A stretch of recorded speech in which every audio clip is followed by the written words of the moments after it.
The Box Seat, brought to you by our stable of sponsors: Woodland Stud, New Zealand Bloodstock Standardbred, Brecken Farms, Stonewall Stud, IRT, it's your horse and our passion, Australasian-wide Garrard's Horse and Hound, Ricciero Racing Stables, Lincoln Farms, the clubs Alexandra Park, Cambridge Raceway, Ashburton Trotting Club, Addington Raceway and Harness Racing New Zealand.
Yes, off the back of an outstanding night last Friday night, Alexandra Park. Michael Guerin, it was dual cups night and nobody was let down. There was a decent crowd on course and they got to witness some outstanding results, I thought.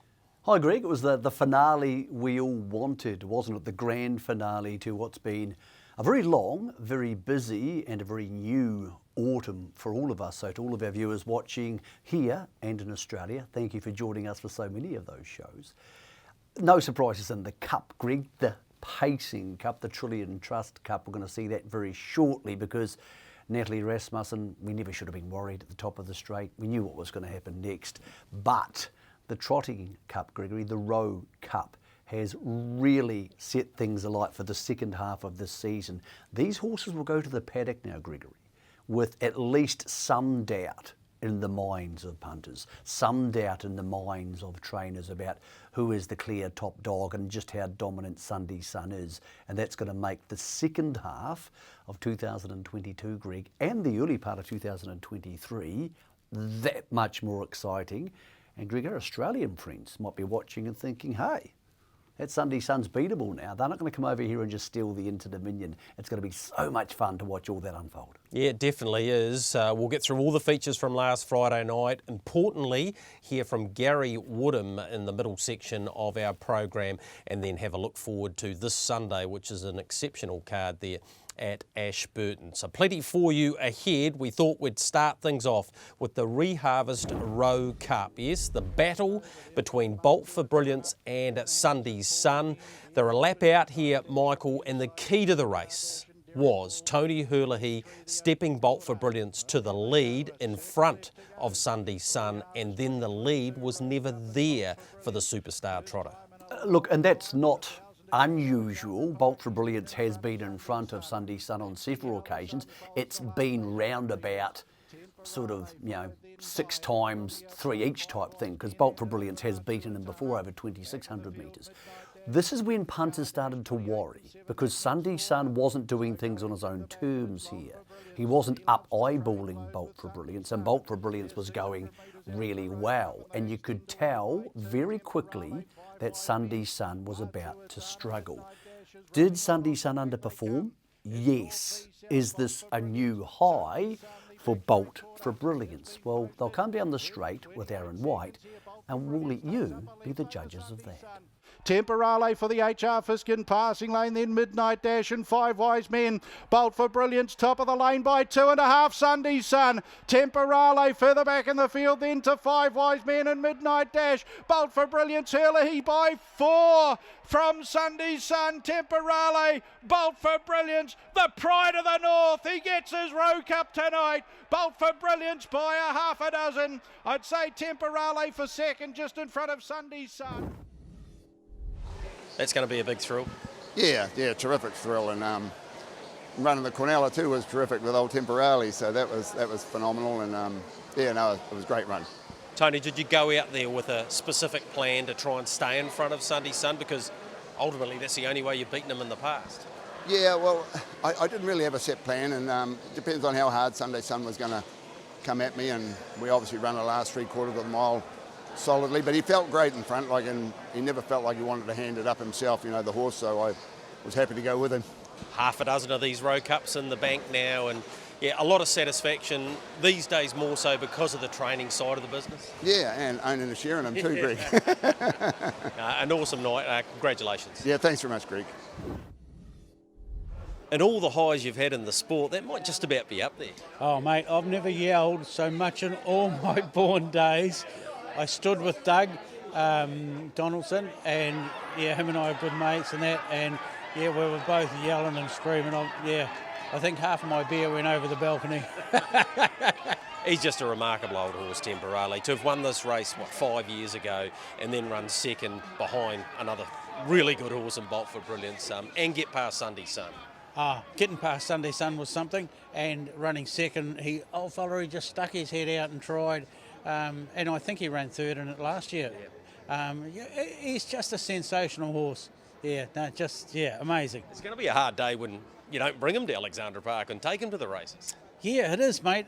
He goes around here, over the winter and that, and he brings a tear to the eye, as Doug said, and he said, it's going to be hard. Yeah, it is. Yeah.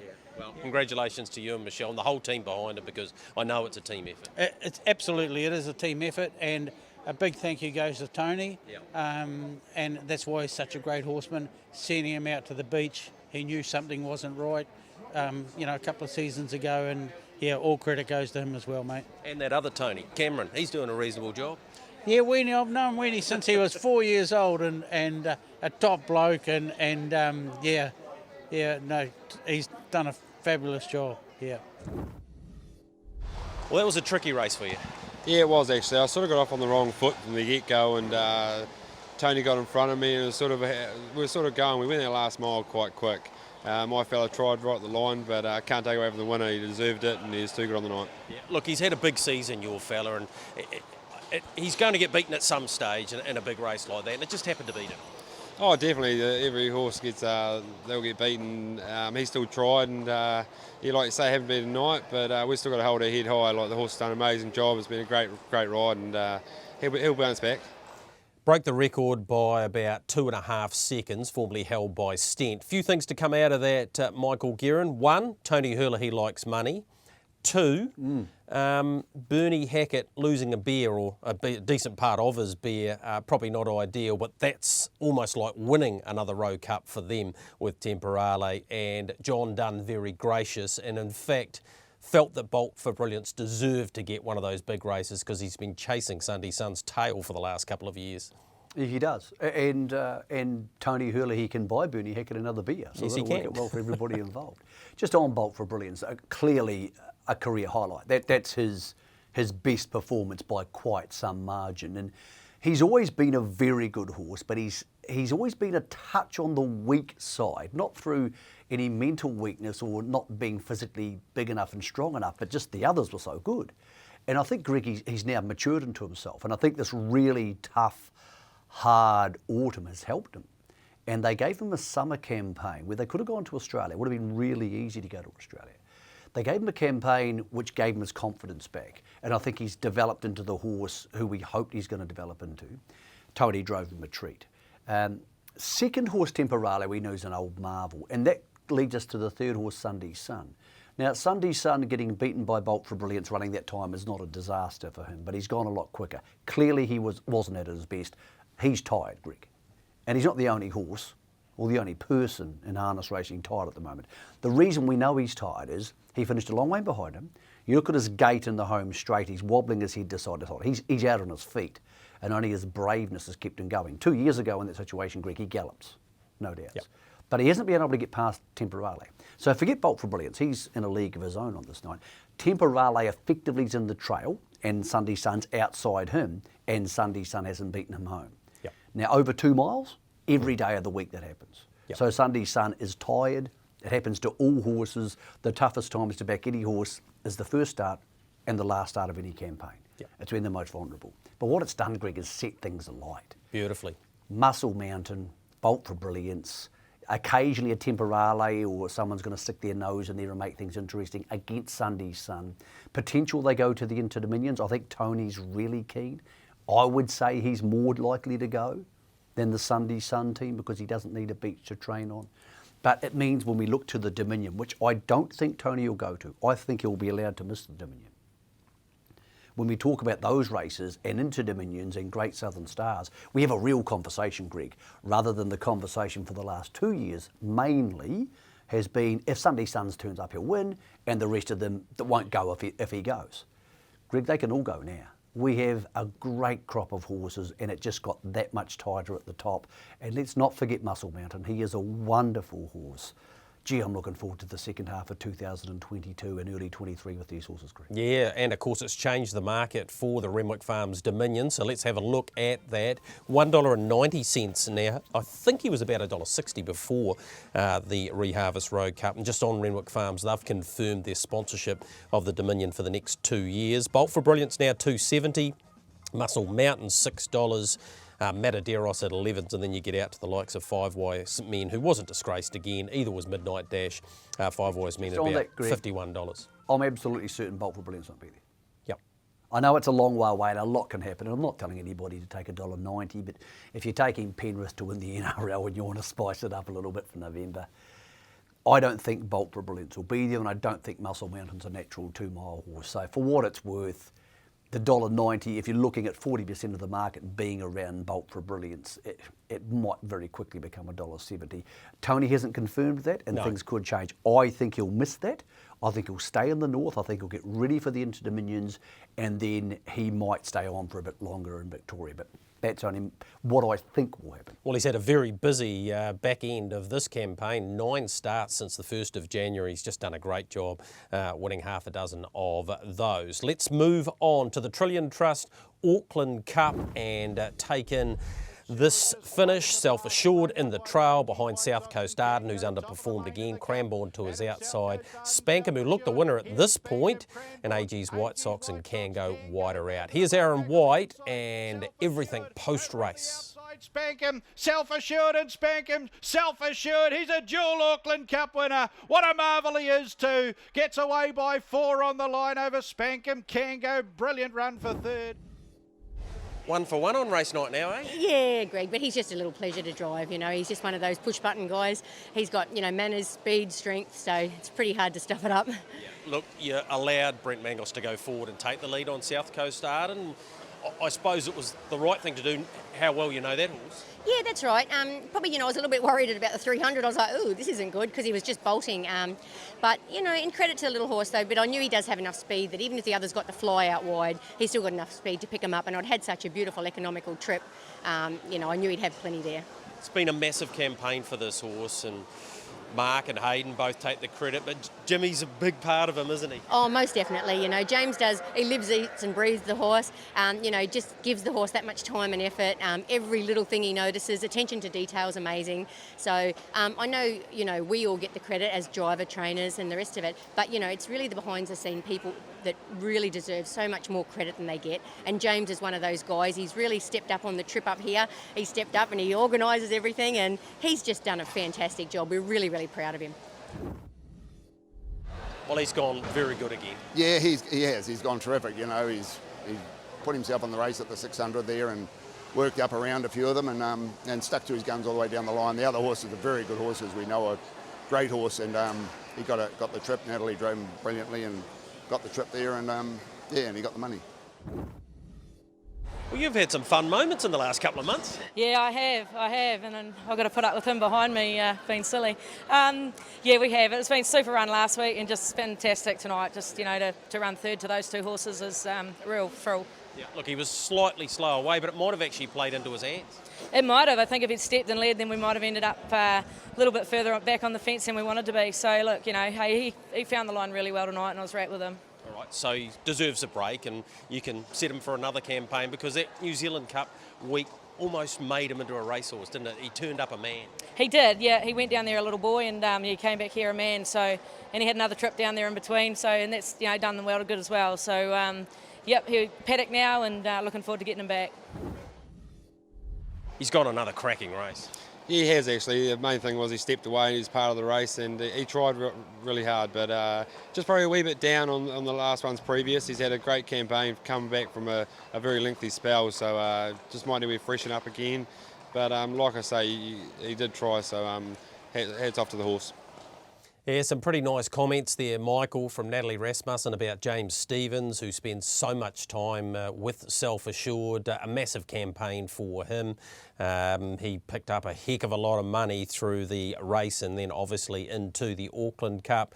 Very brave Spankham. That's 5 seconds. Couple in the New Zealand Cup, couple in the Auckland Cup and an Easter Cup over 2 miles. He just seems to find one better over the extreme distance. And AG's White Sox can go brilliant, by the way, in third. AG's White Sox, not at his peak for fourth, but he has got on the plane. He's gone to Team McCarthy, and hopefully we'll see him at the Brisbane Constellations.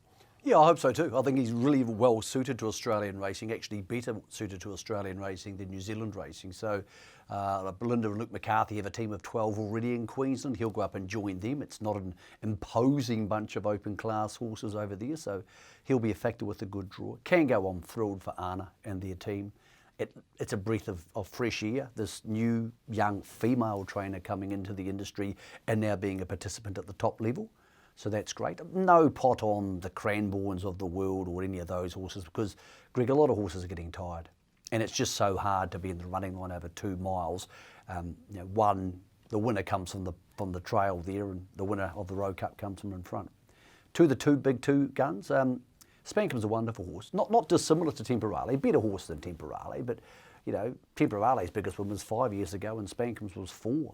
He's just a wonderful horse who keeps on trying, and it's good to have him back in open class, but Self Assured's just better than these horses. He might only be better by a length most days of the week, Greg, but he's better and he's very efficient. I went down and had a really good look at him. He's very skinny, very small, but he doesn't take anything out of himself, which some of these other horses do. He doesn't tend to over-race and do silly things, and his standing start manners are so much better these days. He's got a very bad haircut for a good horse. They've shaved his head and he looks terrible, but that's all right. Greg, some of us aren't the best looking things in the world. These things happen. What do they do with them next? I spoke to Jean Feast at length, and she doesn't want to go to the Inter-Dominions, and I spoke to Mark Purdon at length, and he doesn't want to go either. So I don't think he'll be there. Spankham's perfect for the Inter-Dominions. He's been over to Victoria before, he's done it, he loves travelling. I think they should send him, whether they go with him themselves. Whether he goes with the Tony Hurley with Bolt for Brilliance, I don't know the answer to that. But then Mark said to me, I'm pretty keen Miracle Mile Hunter Cup at the back end of the year. You were on the radio show and he said that on Sunday. He said, we have to get back into Australia. So we are going back to Australia, and not for the Constellations, but we're going to do that next season. So he'll get his chance. And with no King of Swing, Greg, you can make the case he is the best horse in Australasia. I don't know that, but we'll get a chance to all find out together next summer. He's clearly our best horse, Greg, and at the moment, at the halfway stage, he's favourite for Horse of the Year because he's won 2 legs of the Triple Crown and he's got the New Zealand Cup to go. And Greg, you'd be a very, very brave person to bet against Self Assured in that New Zealand Cup right now. Yeah, you would. So let's have a look at the market for the IRT New Zealand Cup of 2022. And $1.90 you can get for Self Assured. The defending champion, copy that, $6, Spankham $7.50. Then you're out to Krug and Akuta, who most of us don't expect to see at Addington Raceway the second Tuesday in November at about $15. Joins a very elite club, Michael. We mentioned it last week, the Elsus, the Mighty Quins, the delightful ladies, Chokins, luxury liners of this world in the modern era to have won a couple of cups. And I think that's 3 in a row for Jean Feast. And for the Feast family, if you throw Vincent in there, it's been a pretty profitable last 5 or 6 years, the Auckland Cup. Yeah, and it would be 4, wouldn't it? Because they've had Vincent, self-assured, amazing. 3 in a row. 3 in a row for her. Yep. Better Twist was great, by the way. She's off to the retirement paddock. She's off to be a mum. Great call from Ken and Karen Brecken. Great call. We're going to see more of this in the future. These mares retiring earlier, they're worth so much at stud. No reason with a correct foal she's not getting 200,000 a foal, Greg. She's better off there than she is racing the boys week in, week out. We should have more mares racing. It's not Harness Racing New Zealand's fault. We just don't have enough open class mares to pull it off. Maybe that's something we need to work toward, Greg. And I know you're going to talk to Gary Woodham later in this show about a whole range of things. And this is very much a movable feast, as it should be. This has been a great autumn carnival. There's a couple of little tweaks needed there. And I'm interested to hear Gary's thoughts on that. All right, let's move to the Brecken Farms Trotting Derby. This was an exciting finish if you're a fan of Highgrove, and Double Delight for that matter.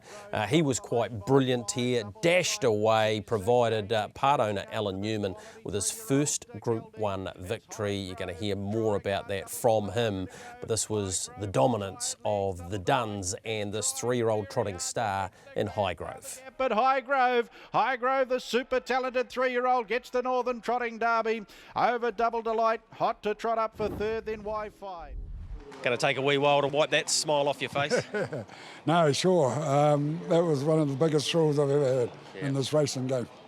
You've been owning horses for a long time, decades to be fair. You haven't had a Group 1 winner, but you've got one now. Yeah, certainly. We've been second and third in several Group 1 wins, and this is the one we needed. You've had some special trotters, and we go back to Tyrone Scotty, who it still amazes me he didn't win a Group 1. Was it always the trotting game and the trotting gait that appealed? Yeah, no, we're staying in the trotters at the moment because Mark Purden hasn't got many good ones, but it's a wee bit easier, but we've had some good paces as well. Yep. This horse has given you so many thrills already, but tonight he was absolutely awesome. Correct. I had a text from one of my good friends and he said, get out there and brain him. And I said, I can't do that, but I said, I'll tell the horse. And he did it. Yeah, so. New Zealand record in front. It was a little bit Sunday sunlight, wasn't it? Certainly, yep, certainly. Yeah. In fact, Ross Houghton broke in Sunday Sun and this one. And he told me that at the time, he said, I think this horse might be another Sunday Sun. And he was right. So all credit to him, really. Yeah. It's a great ownership group that are involved in the horse, isn't it? Yeah, Brent Clark from South Island Seeds, he's a good friend of ours. Yep. He played cricket and rugby with us. And of course my brother, he's always goes shares. He thinks I buy too many horses, and he's right. We've got too many at home. So at the sales yesterday, I kept my hand in my pocket. Yep. So yeah, we bred 4 or 5 this year, so we've got enough. Your association with the Dunn stable goes back a long way, doesn't it? Correct, yeah. When Maris was winning the senior rugby and Robert was supporting them, I had a good friend, Michael Moore. He was playing for Mariston and he was from Ashburton, so I used to go along and watch him. And Robert was always on the sideline. We had started off with some horses there, but I've also had him with Patrick O'Reilly. Yeah. Patrick is very good with horses, and so I've got one with him at the moment, but we're all getting older, and he's getting a bit older too. Well, this is a very special night for you and your family and the other owners. Congratulations, Alan, and yeah, we look forward to seeing what else he can do on the track in the future. Thank you, Greg. Yeah, I mean, I was pretty bloody nervous tonight. Yeah. And just hope he's sound at the moment, so I know what happens with horses. You just don't count the chickens, really. But now I'm hoping that we can win another race or two next year. Well, she's just gone great. Yeah, phenomenal really, Greg. If you saw her last week and how sick she was, I was really dubious about starting her, but the vets sort of took the blood and we had a good look at her, and they couldn't really fault her on Monday with the blood and everything like that. And she seemed very well in herself and trained really nice during the week, so I was sort of happy to start. Otherwise, if there'd been any niggles at all, I would have pulled her out. But she's gone phenomenal compared, considering what she went through. Look, Highgrove's an exceptional 3-year-old, and did you think at the top of the straight she was taking ground off him? She was taking ground off him, but she was tired at the top of the straight, actually. They'd gone 3:20, I think it was, so, and he's done all the work up front, and I held her up as long as I could, and then I sort of had to make do a bit. But she stuck to her guns and kept coming all the way down the line, as you saw. Yeah, those first two were good. So was Hot to Trot getting into third. But yeah, great to see the Newmans having success at Group 1 level, Michael. Not only are they involved heavily in ownership, they've been strong supporters sponsorship-wise for a number of years, and obviously a long-time associates of the Robert Dunn and now the Robert and Jenna Dunn stable. But he ran them into the deck, didn't he? He did, and that's at the time, that is an open class trotters time, Greg. It's actually beat Blitzen Calder's record when Blitzen Calder was rated an open class trotter when he won as a 3-year-old. He's an open class horse, we know that. He'll need to strengthen a touch because he's so big. He's just so big, it's going to be really hard to carry that body around at those speeds, Greg, for the rest of his life. The beach will help, but once he strengthens, you would say he's at least as likely to be an open class star as Five Wise Men, who we were talking about this time last year. Five Wise Men might be a slightly more efficient horse, but he's got an open class motor. As much as I'm happy for Alan Newman because he's put a lot of money into the game, and I loved Tyrone Scotty when I was a kid, I'm really happy for the Dunns. To have this horse, to have Five Wise Men as part of the family organisation there, of course, with the Edmonds family, and then to have, obviously Highgrove, that's massive, Greg. Yeah. If Paul Nairn or Phil Williamson did that, people would be like, wow, these guys are incredible trainers of trotters. Yep. But they are incredible trainers of trotters, with Craig really helping out, of course. It's exciting for them, Greg, because that's, as Alan said, a part of the industry where we don't see the All-Stars dominate. So they've got exciting times ahead on a whole bunch of fronts. Yep, they certainly have that. The fourth of our features was for the mares. Here's Mimia Coco in front of Manhattan and Harder Than Diamonds. In front and rolling this horse is always hard to beat, Michael, and she dominated from the top end in a really good time. Yeah, I think she's just refound her form. She's had quite a long season, and she's raced well, then found it tough in the grade, then she sort of pumped the lungs up again and gone, okay, I now know what I'm doing, I can handle myself. And a beautiful drive, just driven super aggressively. Took Manhattan out of play, because once Manhattan was parked and they kept running, the hot favourite was going to struggle. And the second horse was also very good, Greg, and a horse who's probably going to progress nicely into next season.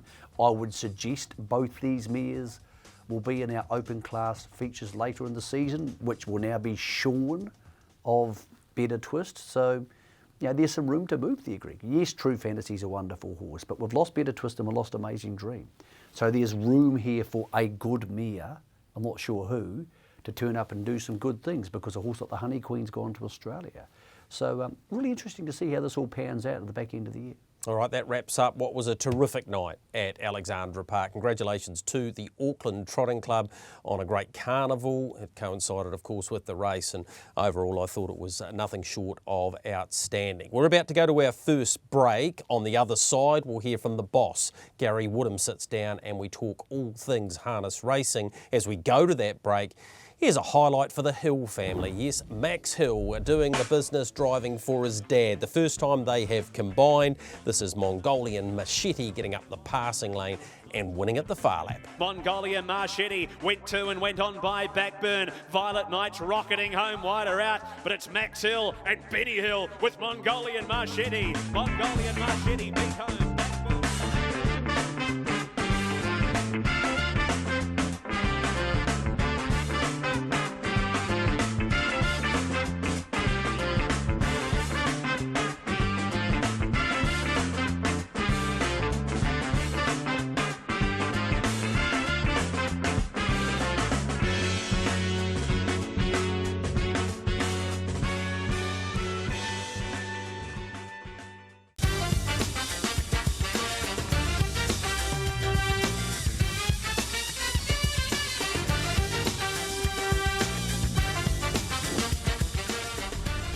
Gary, great to have the opportunity to catch up again. How are we travelling from when we met in March to now? We're well past the premier race meetings, I suppose, for this term anyway, but yeah, how are we travelling? Look, I'd like to say better than I thought, and I'm going to say that. So let's have a scorecard, 1 being crap, 10 being good. We're at 8. We've got a few more things to fix, so let's talk about the items we discussed last time on the 8th. And those were let's look at programming. What are we doing? And a number that you will talk to me about. I'll start with programming. Yep. So we have definitely got that wrong. So I said I thought we had it wrong. We've definitely got it wrong. But it's not a chasm that we have to fix. It's a little bit of a bridge we have to build. So we're bringing in some trainers. So from down south will be Nathan Williamson, from up north Anna Donnelly, and from Canterbury Regan Todd, along with some of our own people that were on the architects team, first of all, just to have a look at what we need to change. Now, clearly, if we go back to the Auckland and Waikato Autumn Carnival, we had a number of races there for open class, and we probably didn't give enough gap in between some races for recovery. We've been told that loud and clear, so that will change. We have a look at the congestion going into the end of the season, which is in December. And we've got a lot of 2-year-old, 3-year-old races there, and we probably didn't put enough in the front end. And probably lucky because the trainers didn't gear themselves up for that, and they've admitted that. So we've just got to look at those things, Greg, and see how we go. So we are very keen on having these 3 committees I've talked about. So we'll go around and talk to the 3 regions about that, and then see how we go and when we can implement it. Will that also involve clubs, or is that a step after that? No, it will involve clubs. So Right. Catherine and I have been down to Invercargill, and we've talked to the 14 clubs down there, and they're all on board, so we're away there. We have a meeting this week in Christchurch, and we go from there, and Catherine was up at Frankton last week having conversations, so we've started them already. What about in terms of our position of turnover, so our market share? How's that been tracking with the shift around of all of these races? Yeah, we're just, look, to say we're on level playing field is close, but we're just a little bit below. And we're a little bit below because we have taken some of the big races and put them at the end of the season, which is going through from October, November, December. But if you look at the turnover versus the GBR, which is the gross betting revenue, that's the profit return, we're doing okay.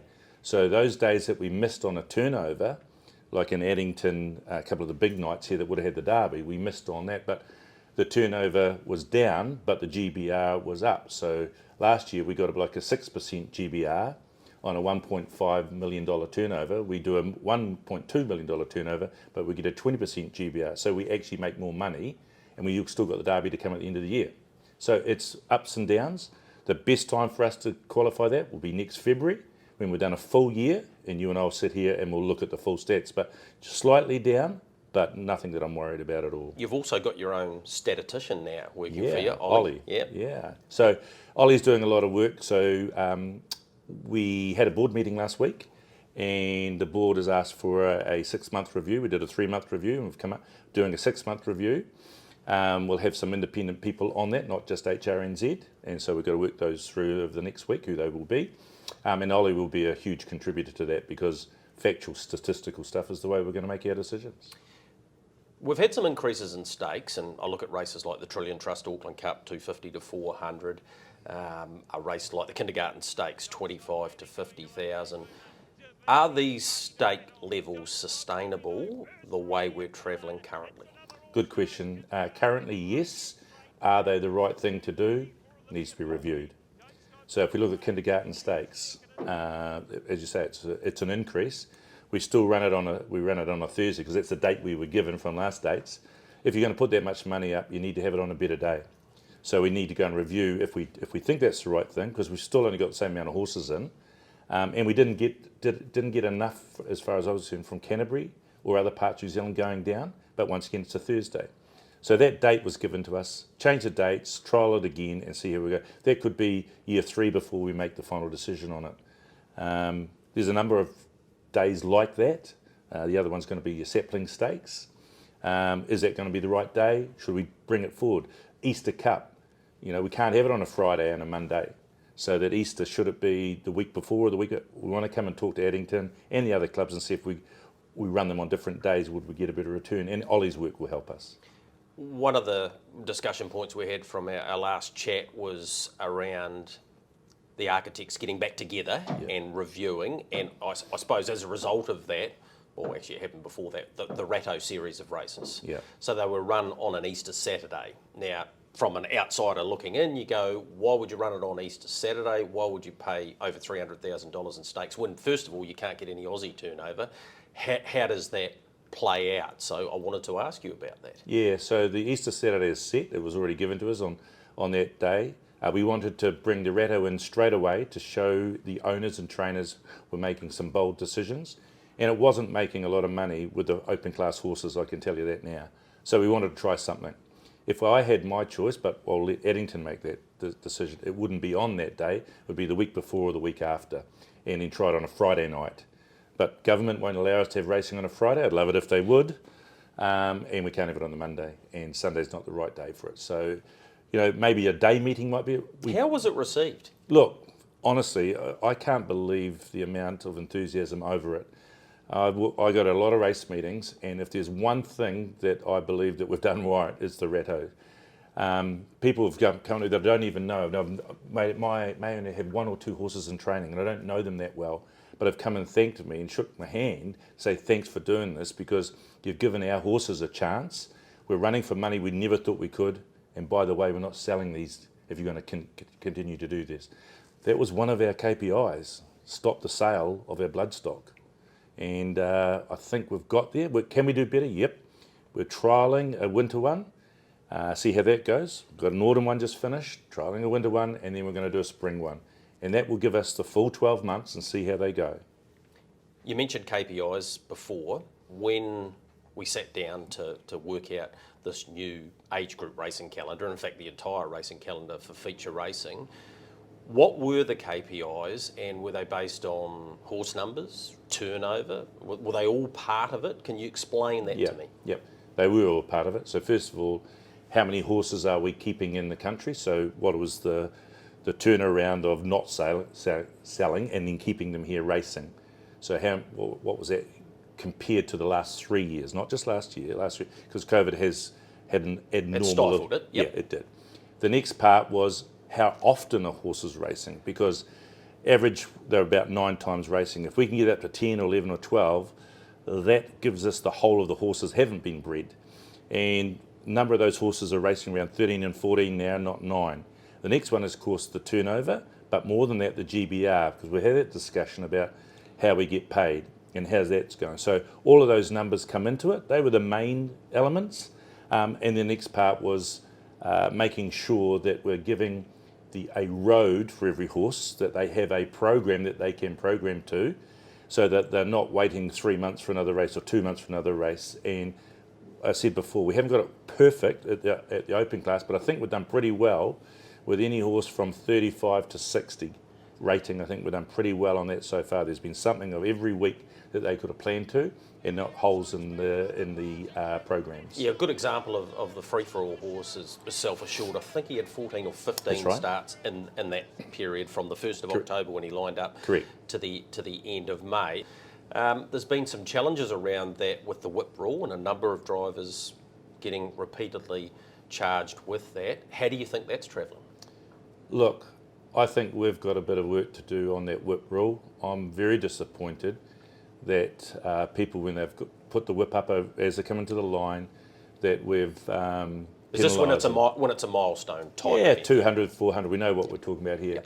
Yep. Myself and the ROB have had discussions, but our rules are rules, and it says if you cross the reins, you're in trouble. So I think that we HRNZ have to take responsibility for changing that rule and working out how we can be a little bit more polite to those that want to celebrate and see what we need to change. As long as we're not putting anybody at danger, I'm keen for warnings to be there rather than fines. But we all need to be able to take the moment and enjoy it. Last time we spoke, we talked about the sustainability of venues and racing at appropriate times and generating the maximum turnover that we possibly can. There's a new report out, the Severe report. Yep. Tell me how that's been received by the board at HRNZ and how you see that report being implemented going forward. Right, so that's the Canterbury review for the Canterbury venues, not to be confused with clubs, but venues. Yep. So we had a board meeting on the 27th of May. Long session on the Superior Review. So what we're going to do is get hold of those venues that were recommended for conversation and possible closure, and we'll work with each one of them individually, and we'll do a consultation with them to work out what their thoughts are, what the report says, and then I'll take that back to the board and a decision will be made. So we'll be having a consultation period, and that will be starting in a fortnight's time. All right, that was a 76-page document. I know such a thing because I went right through it. So it was fairly inclusive and had a lot of information about all three codes. But what it spelled out to me, Gary, was there are certain venues that generate the most money for the code, and there were others, and I'm not going to name them, that don't, and those that don't, that aren't owned by the club, the justification for keeping them and upgrading them and having them in a suitable condition for use is challenging. It is challenging, and let's be fair, we just don't have the horse stock that we had before. Secondly, we've got very large assets that need to show a return. I'm sitting in one today, Good Addington Raceway, and we need to make sure we're getting the maximum use out of the asset, or do we need the asset? They are the questions we have to ask ourselves. And by the way, we don't look at tomorrow. We look at 10, 15 and 20 years down the track, and we have to make those decisions now and come up with a business case and a business plan to work out what we're going to do in conjunction with those that use the venues. Really important that this isn't done at HRNZ level. This is within the confounds of all the people that use it. But we have had an independent review, and it was commissioned by Racing New Zealand, paid for by DIA via the Minister of Racing. Yep. And so that's happened. We now have to consume it and work forward with it. So there was 4 of those, wasn't there, I think, throughout the whole country, which I think was back when Winston Peters, when he was there, was all part of the Masara report. This is the last leg of it. Yep. Some have done themselves. I'll give an example. The Auckland Thoroughbred people have got together, so between Avondale, Pukekohe and Ellerslie. Yep. They haven't waited for review, they've got together and done it themselves. And congratulations to those 3 clubs, because they've seen what the future is looking like, what would we do, how do we amalgamate, and what's the best for our region. And so some of that work's actually been done by the clubs themselves in conjunction with the code, but they've led it, and good on them. You mentioned before breeding. We had some feedback from our last discussion about breeding incentives and trying to lift up the number of foals being bred. Has there been any progress in this area? Yep, and I can give you some good news on that one, Greg. The board are adamant that we will be looking at breeding incentives. So it's now me getting the team together, and that will be happening this afternoon, and put a team together inside HRNZ, a couple of board members included, and some people from the breeding community, and working out what that would look like. What is the best return for the buck, but what would help breeders the best way. There's a number of different thoughts on that. I don't want to come to any conclusion because we've got to put them all on the table and work that. Clearly we'll work with the Breeders Association and work out what we need to do, but there will be something coming their way. Now, you had your recent board meeting on Trillion Trust and Reharvest Row Cup night. It was in that afternoon. Is there anything else to come out of that at this stage, or can we cover this later on, and I'll get to that shortly? Was there anything else out of the board meeting? No, I think that was the biggest one that we could leave us with. The others are still everything in play. There's a whole lot of horse care regulations have to go out. I need trainers and owners to respond to this. This is very important for the way that they are looked at by the public on their properties looking after animals, and we've got to get this right. I don't want things that it says you must do. Yes. I would like them to be you should do, but I want it to be relative to the way that they look after animals. Yeah. This is coming from well above me. This is a government initiative on animal care throughout the whole of New Zealand, and I don't want to get boxed into a corner that every horse needs a cover on it or must have a cover on it. You know, broodmares sit out in the winter, they don't need covers, but if they have shelter, that's okay. So I need them to read them, and I need them to respond to it. That's a really important part that came out of our discussion. It was a lengthy discussion too. The box seat goes into winter hiatus. However, SENZ, our radio show on a Sunday, 12 to 1, if people haven't tuned in before, you've given me an undertaking that probably the 3rd or 4th week in June, you're happy to come and sit in for the hour, and we will call for people who have questions for you, and you're more than happy to do that. Yeah, I'm more than happy to do it. And we might rotate that. We might do it more often if people think it's worthwhile. And it won't just be me. Catherine can come in, the GM of racing, if you want to get Ollie in or anybody, but we'll make ourselves available and love to listen to questions and give the people the answer to things. Well, it's a big part of your leadership, I suppose, way you do business. You want transparency. Yeah, transparency, ownership and accountability. Yeah. So that's the 3 words that I use. But look, it's sometimes easier to ask the question, when you're not in front of me. Yep. And I'll do it anyway, written, verbal, whatever you want. All right. You're happy with the progress that you're making, and are you heading down the path that you want to? Yeah, we are. Look, I'll put one little stat to you too, is just have a look at what happened at the weaning sales last Thursday at Karaka. I mean, if we think we're in trouble, then go and have a look there, because the last yearling sale and that weaning sale are giving us some indication. We've got people that want to buy horses and people that want to race horses. There's your first indicator. People still wanting to be in the sport. We just got to make sure that we put the right product out there for the right consumption. And just what the TAB have done in the last week will help us. I wanted to talk to you about that, the minimum bet law. Now, because of your background at the TAB, how impressed or how happy are you that that's been implemented? And this is world class. This is world class, and like Michael Guerin, this is a gigantic step. We have been losing customers to overseas because we've been limiting the amount that they could bet and win. And that's not the game that I remember it to be. I want to make sure that everybody gets a chance, and then it's up to the bookmakers to set the odds. Yep. That's the way it should be. And unfortunately, we've lost a lot of our customers to overseas bookmakers.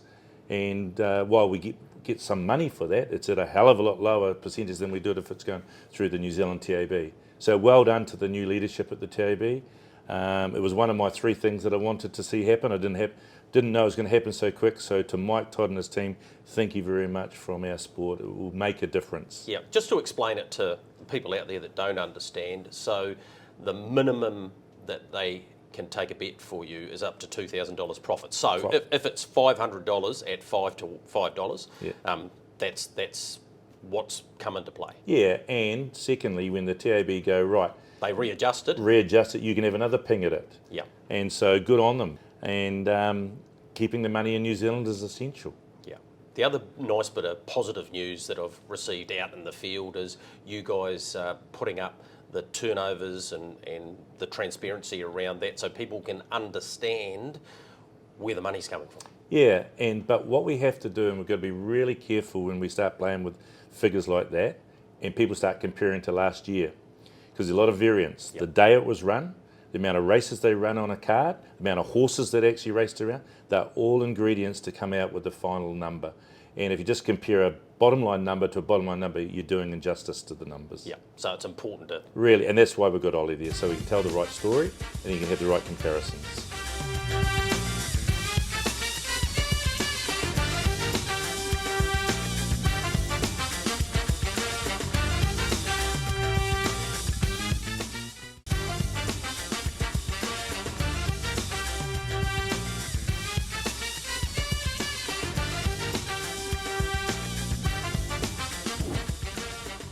Well, he's regarded as one of our great trotting trainers, and here he is getting win number 700. 680 of those have been in the trotting gate. This was Dwindle Star at Timaru on Sunday, so congratulations, Phil, and to Bev and the entire clan, because it's a huge family operation. I think he's had 10 or 11 Group 1 wins here in New Zealand, the likes of Allegra Agitato and Jasmine's Gift and One Over Kenny and Springbank Richard, and the list goes on and on. He's just been a great horseman, and that's a wonderful milestone for him, and I'm sure that he's not finished there. Smiling Brad Williamson there. Last Thursday it was New Zealand Bloodstock's weanling sale, Michael Guerin, and we had some outstanding results there. We did. The arrival of Captain Crunch, that was the big story. So obviously all the numbers are up, averages are up, everything's up, so that's just great. Top lot and the second top lot, both by Captain Crunch, the former world champion. He leaves nice stock who stand up nice and straight, and Greg, they were after them. Good interest from Australia, from Dean Shannon, good interest from Tumby Park Limited. Really strong trade sale, Greg. No one can be unhappy with what transpired there last Thursday. No, certainly not. Congratulations to everyone who got involved in that sale, and yes, having the Australians there certainly made a big difference. This Sunday we've got a terrific race meeting coming out of Ashburton. It is the Sapling Stakes. We might just have a look though, Michael, at a race from Cambridge on Friday night involving New York Minute. Now this surprised me. New York Minute had won the majority of its races at Cambridge, in fact 8 of the 10, but here he was winning last time at Alexandra Park, and he'll be hard to beat again this Friday. He will, because he faces a big handicap of 35 metres, Greg, but there's not many horses between him and the 10 metre markers or the front line, so he can get involved really early. It's not an easy race to win, but it's not like a 35 and a 14 horse field you might find at Addington or somewhere. So, yep, he's a horse who can keep on winning around a Cambridge there, Greg, particularly over the winter months when some of those absolute stars are out of the way. Now, Gregory, we're off to Ashburton, and this was a lovely performance last week by With Style to further confuse the 2-year-old rankings. Yeah, not wrong there. He's come up with a wide draw this week of 7. Here he is beating Vinca B, who I think will be harder to beat on that Sunday. Comes up with a beautiful barrier draw of 3. Wish Me Luck charged home. There was enough to like about it too. So for 50,000, the Sheep Milk New Zealand Sapling Stakes will be an excellent contest. Here's Millwood Nike down the outside, Michael. They don't often turn up like this. First up at the far lap, pull to the outside and go bang. And this one part owned by Frank Endicott. Yeah, went super, and racing older horses too. So really strong winning performance, long striding type of a horse. So, yep, anybody who watches a bit of Sunday afternoon harness racing, very hard to miss. And I thought a very good driving double. Olivia Thornley driving really well over the weekend. Given a chance, she's standing up to things, Greg, standing up. Yeah, and that filly goes round just in a small field, 5 of them in the new race, the Helen Pope 2-year-old fillies. Here's Republican Party. He takes his place in the Rural Businesses Accountants 3-year-old champion stakes, and here he was winning at Addington. Well, he just jogged in here, Michael. He comes up with barrier 7 in that $20,000 feature on Sunday, and he'll take all sorts of beating in that. He is a class 3-year-old. He is, and well done to Harness Racing New Zealand and Ashburton. Yes, this meeting will grow because obviously, as you mentioned, there's a couple of small fields, but it's good. People, Greg, who have a holiday on Monday, they want to have something to watch on Sunday. It's either this or the NRL. Let's get them involved. Let's have that good harness racing meeting. They're used to it that weekend because of the jewels. So it's good placement. I think it'll get better. Yeah, it certainly will. What about our hits and misses? Big thank you to the TAB and Matt Peden giving us these each and every week. Mr. Chip finally delivered, Michael, at around $2. Self-Assured was heavily backed, and a couple missed out on Son of a Sun, and of course the big bet there on Sunday Sun. Yep, and let's be honest, the ones who got beat, Son of a Sun, Gallop at Sunday Sun, Manhattan, Sitting Park, Vinca B had its chance. So, look, you can't slag anybody, Greg, for having a crack at those horses. Sunday Sun would usually pay you back over 2 miles, but it wasn't to be his day. All right, we have, of course, our best bets, the Rakiro Racing best bets of the week. I went with All By Myself in race number 5. What about you for Cambridge, Michael? Well, I think Bohemian Rhapsody is going to continue a really strong month for Tony Hurler. He's not only won the Road Cup, but he's having a really good run. She finds herself in a significantly easier race after getting trapped 3 wide last time. It's basically inch perfect for her at Cambridge, even from the wide draw this week. All right, and Franco Huntington, the best bet for the team down south. A big thank you to Jason Broad. Michael, that wraps up what has been another very busy season for us. 35 shows down. Huge thank you to our family of sponsors, our stable of sponsors who've got behind us for the last 2 years. The TAB who play the show out, record it for us. The team in behind that help out. Wilsner, Brittany, Sarah, the team that put the show together, to Emily Morgan, to Gary and Nigel at Alexandra Park, who do all that stuff for us on race night. It takes a big team effort. Matt Cross has chimed in with a couple of shows too. Without these people and these supporters, the show would simply not be possible. Mate, it's been fun, and you need these shows because they provide context. You can't just show racing then jump off to Traralgon. You need to provide context, otherwise the industry becomes very boring. So thank you to everybody involved, Greg, but most importantly, thank you to you. This is your show. You've built it. You've created it. It wouldn't exist if you didn't want to do it, because I'll be honest, I wouldn't do it. I wouldn't do it by myself. I've got too much else going on, Greg. So this is your show. Congratulations on another great season. To everybody who's enjoyed it, great. We're going to have a show build. We're going to go away and try and make it more interesting and more interactive and do different things with it. So if you've got any feedback, get hold of us. You can go badger Greg at the races. Yep, Greg, you can certainly do that. You're the one who's made it happen, brother. So well done to you. And it's been a lot of fun telling harness racing stories at a time, Greg, when they need to be told, because there's so many different things in play. The New World Order has started for harness racing, Greg, and we're happy to be part of it. Yeah, it certainly has. To AJ Berry, who's given us some photos, he'll blow up if I don't mention him, and the most important person, Glenn Bourne, who's tried to make Michael and I look decent each and every week. He's an incredible producer. Really appreciate everything he's done for the show as well. That wraps up the season. We will see you back in the spring.